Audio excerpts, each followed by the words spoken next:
Alright guys, I'm back for the third and deciding game of my round 2 matchup against Affinity.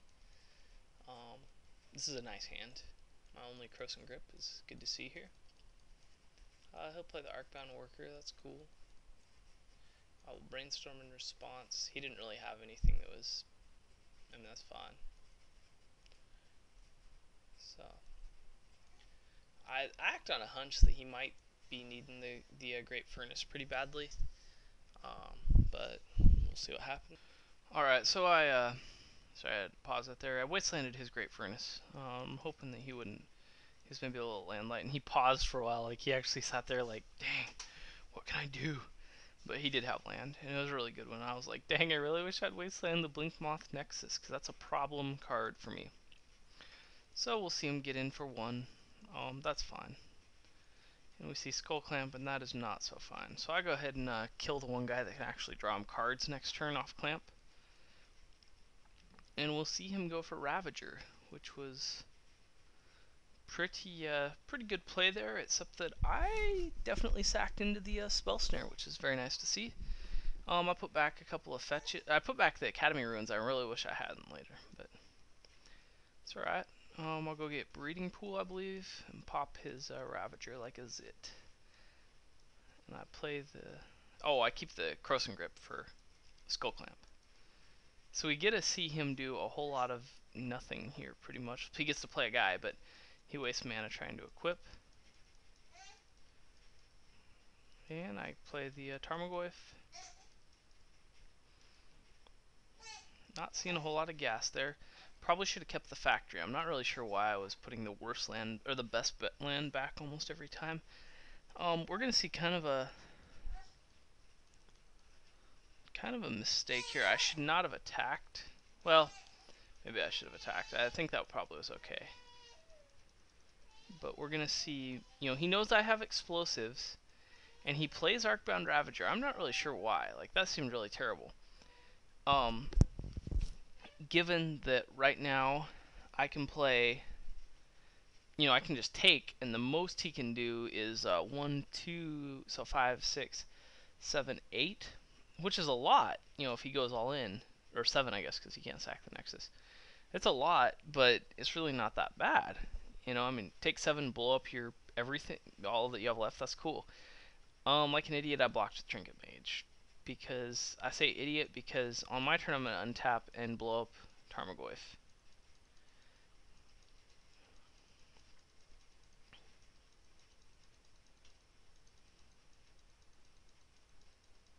And I didn't want to give him a chance to sacrifice any junk artifacts like the drum to the Ravager to have an even bigger Ornithopter. And I believe he actually fouled up his sacrifices there. No, I guess not. I think I would have sacked the Furnace though myself. Or considered it at least. He'll name Sensei's Dividing Top despite me just playing Engineered Explosives. Not like an idiot, I left my top sitting there. That was a bad move, but I will... Because I remembered I had pretty crappy cards, so I shuffled away. And I got the Trinket Mage, which was lucky. I go get the Explosives so I don't die or almost die. And pop his Ornithopter. And I'm not sure why he didn't just hit me there. Like, playing a Springleaf Drum is not really a great card. I mean, I understand the Thought Cast, but the Springleaf Drum really isn't that important at this point. So I get the sweet, sweet Force of Will. In case he has a threat.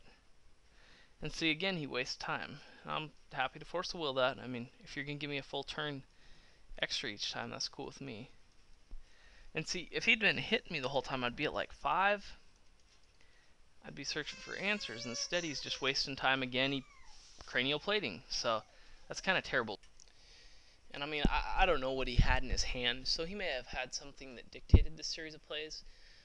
But it also allowed me to be able to name cranial plating on Pithing Needle.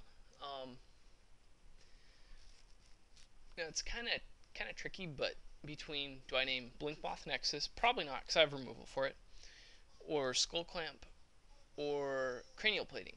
I chose Cranial Plating because it's the one card that can kill any of my guys. Like, any of me, whatever. He just has to have a flyer or a big dude or something, and it kills me. I mean, his whole deck's dangerous, but it's the most dangerous. So we'll see him try to clamp here. And I'm happy to swords and be like, here, you wasted your turn and you wasted a couple of turns when you could have been hitting me. I'm going to keep hitting with a 2-2.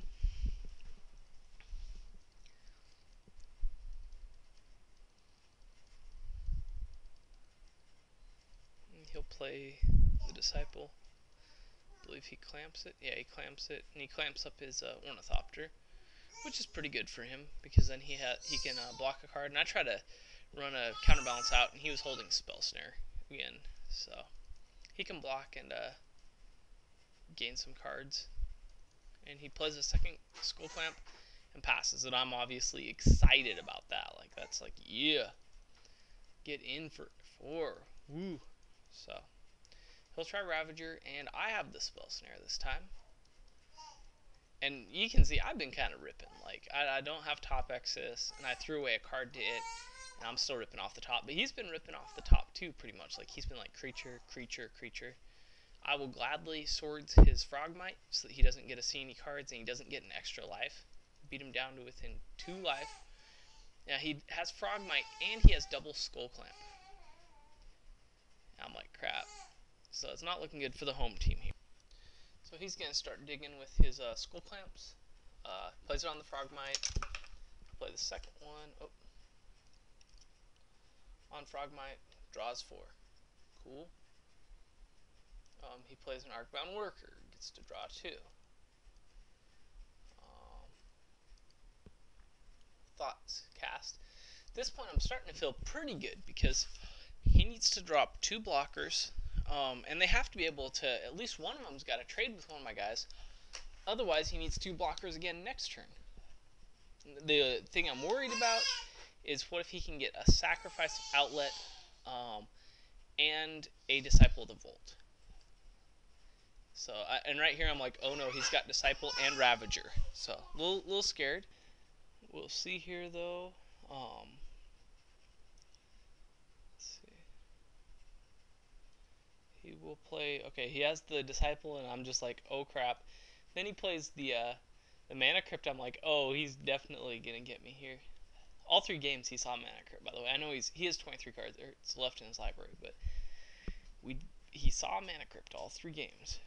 So, then he Skull Clamps the Nexus. He's got 1 mana left. I'm like, alright, just got to miss Ravager. How many Ravagers? I wonder if he'd had Ravagers left. I think he did. He had 1 in there, 2, 3. Oh, I'd killed all 4. That's really funny. So I guess at this point I'm worried about his Crack Clan Shaman or whatever, as it'd be the only thing to be lethal. But he needs red mana for that. So he clamps the Disciple, and I was still worried about Ravager. That's really funny. So just worry about what matters, because Ravagers didn't, because I'd killed them all. So that was game. He scooped when he drew up to 8 cards, but didn't find what he needed. I'll be back with round 3 in just a little.